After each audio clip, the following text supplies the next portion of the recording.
안녕하십니까, 지원자 땡땡땡입니다. 제가 준비한 주제는 디지털 트랜스포메이션에 따른 오프라인 매장 활성화 방안입니다. 첫 번째로, 방금 제 모습 보시면서 저거 내 모습인데 하고 뼈 맞은 분들 많으시죠? PT 면접장에 들어가면 대다수의 지원자가 걸리는 무서운 병이 하나 있습니다. 바로 책 읽는 로봇 증후군입니다. 분명히 프레젠테이션을 하러 들어갔는데 면접관의 눈은 볼 생각도 하지 않고 자기가 쓴 전지나 A4 용지만 뚫어지게 보면서 낭독을 하는 겁니다. 여기서 문제는 지원자 본인은 그걸 잘 모른다는 거죠. 준비한 내용 다 발표했는데요? 안 틀리고 다 말했어요. 나중에 이렇게 말하시는 분들이 정말 많아요. 하지만 PT 면접은 얼마나 정확하게 읽었냐 보다 얼마나 설득력 있게 전달했는가를 보는 면접입니다. 오늘은 PT 면접에서 지원자들이 왜 낭독 모드에 빠지는지, 그리고 어떻게 해야 진짜 발표가 되는지 알려드리도록 할게요.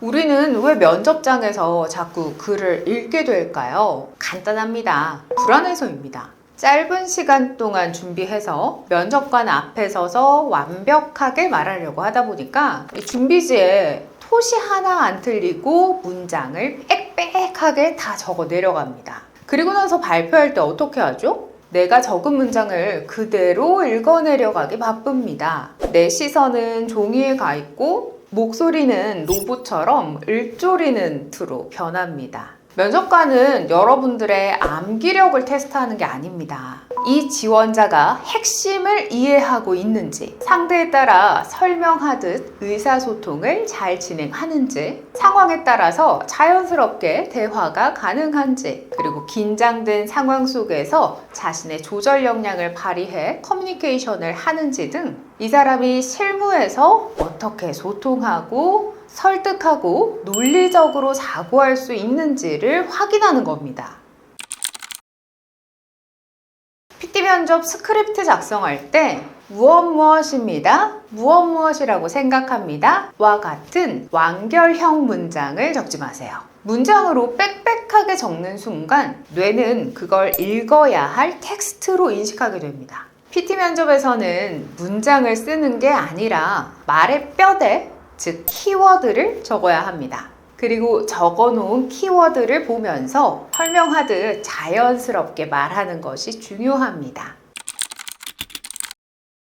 낭독이 되는 또 다른 이유, 바로 종이를 보면서 말하기 때문입니다. 그러면 말이 아니라 100% 읽기가 됩니다. 종이를 보고 키워드를 읽는다. 고개를 들어 면접관과 눈을 마주친다. 면접관을 보고 말한다. 핵심은 읽을 때와 말할 때를 구분하는 건데요. 고개를 들고 말을 하는 순간 훨씬 설명하는 느낌이 들기 때문입니다. 그래서 같은 내용이라도 면접관의 입장에서는 읽고 있네와 설명하고 있네가 완전히 다르게 느껴집니다. 여기서 많은 분들이 이렇게 말씀하시기도 합니다. 면접관을 보면 머리가 하얘져요. 그럴 땐 굳이 정확하게 아이 컨택을 하지 않아도 괜찮습니다. 면접관의 미간이나 이마 혹은 면접관 사이의 공간만 봐도 충분하거든요. 종이에서 시선이 떨어지는 그 1초가 여러분들을 훨씬 더 여유 있게 보이게 만들고 준비된 직장인이라는 인상을 줍니다. 로봇처럼 읽는 발표의 특징은 목소리의 톤이 끝까지 똑같습니다. 첫째는 시장 분석이고, 둘째는 홍보 전략이고, 셋째는 기대 효과입니다.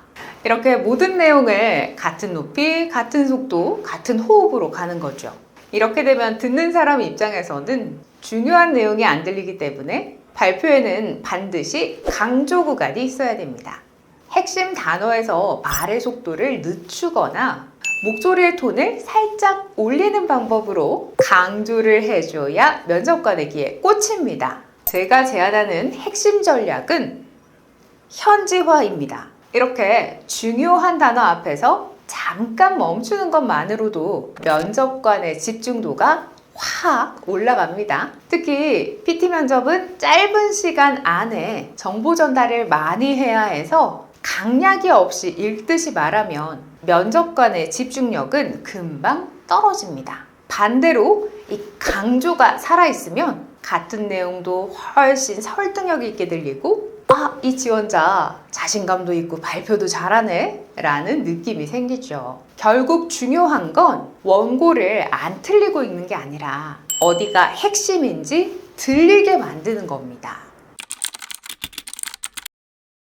저는 오늘 모바일 운전면허증에 대한 문제점과 그에 따른 해결 방안에 대해서 발표하겠습니다. 발표 순서는 서론으로 모바일 운전면허증에 대한 문제점, 그리고 현황, 본론으로 해결 방안, 결론으로 기대 방안 순서입니다. 그럼 발표 시작하겠습니다. 먼저 서론입니다. 현재 4차 산업혁명 도래로 인해서 ICT 기술, 즉 5G나 블록체인 같은 기술을 반영해서 모바일 운전면허증 도입을 추진하고 있습니다. 저는 이에 따라서 제가 생각한 방안에 대해서 말씀드리겠습니다. 첫 번째로 모바일 운전면허증에 대한 홍보 및 교육이 필요하다고 생각합니다. 두 번째로 카드 분실신고 제도처럼 모바일 운전면허증 또한 분실신고 제도가 만들어진다고 생각합니다. 세 번째로 법안을 개선해야 한다고 생각합니다. 저는 지금까지 모바일 운전면허증에 대한 문제점과 해결 방안에 대해서 말씀드렸습니다. 제가 제시한 방안 등을 통해서 대국민 편의성 증대, 그리고 보안이 더욱 철저해지는 것, 공유차 서비스나 비대면 등 발생할 수 있는 신문 도용을 예방할 수 있을 것이라고 생각합니다. 그럼 발표 마치겠습니다. 들어주셔서 감사합니다. PT 면접에서 중요한 건 원고를 완벽하게 암기하는 것이 아닙니다. 핵심 내용을 이해하고 내 말로 자연스럽게 설명하며 면접관을 설득할 수 있는지가 핵심 관건입니다. PT 면접을 준비하고 있다면 본인의 발표 모습을 스마트폰으로 촬영해보세요. 내가 종이만 보고 있는지, 면접관을 보며 대화하는지 눈으로 직접 확인하는 것이 가장 빠른 교정 방법입니다. 종이 대신 면접관의 눈을 바라보는 그 1초의 용기가 여러분들을 합격으로 이끌 겁니다. 여러분의 목소리가 완벽한 합격의 공식이 되는 그날까지 디디 당톡 스피치가 든든한 러닝 메이트가 되어드릴게요. 혼자서는 도저히 대본 탈출이 안 된다 하는 분들은 언제든지 디디 당톡의 문을 두드려 주세요. 감사합니다.